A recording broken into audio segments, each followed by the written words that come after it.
ইসলামী bank Alam যে অবৈধভাবে দখলদারিত্ব করেছিল এবং ইসলামী ব্যাংকের লক্ষ লক্ষ কোটি কোটি হাজার টাকা যে পাচার করেছিল তার সাথে তারা অবৈধ নিয়োগ দিয়েছিল। প্রতিবাদে বাংলাদেশের মানুষ ইসলামী ব্যাংকের গ্রাহক এর তীব্র প্রতিবাদ জানাচ্ছি। তারই ধারাবাহিকতায় আজকের এই মানববন্ধন।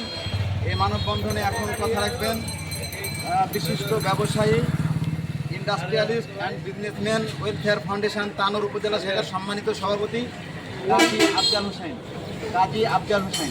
আসসালামু আলাইকুম রহমতুল্লাহ। সম্মানিত উপস্থিতি, আপনারা ইতিমধ্যে অবগত আছেন, দক্ষিণ এশিয়ার সর্ববৃহৎ ব্যাংক বাংলাদেশ ইসলামী ব্যাংক কর্তৃক সচেতন গ্রাহক মহলদের পক্ষ থেকে অবৈধ দখলদার আলম গ্রুপের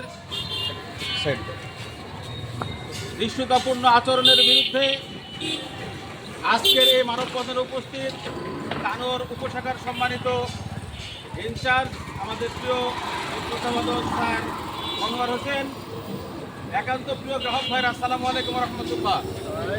আপনারা জানেন যে 5 আগস্টের পূর্বে এদেশের অর্থ লুপাটের মূল কারিগর আলম গ্রুপের চেয়ারম্যান এবং তাদের সহোদররা এদেশের ইসলামী ব্যাংকে লুটপাট করার জন্য অবৈধ পন্থায় এ ব্যাংকের দখল নেয় এবং এ ব্যাংকের লক্ষ কোটি টাকা তারা পাচার করেছে।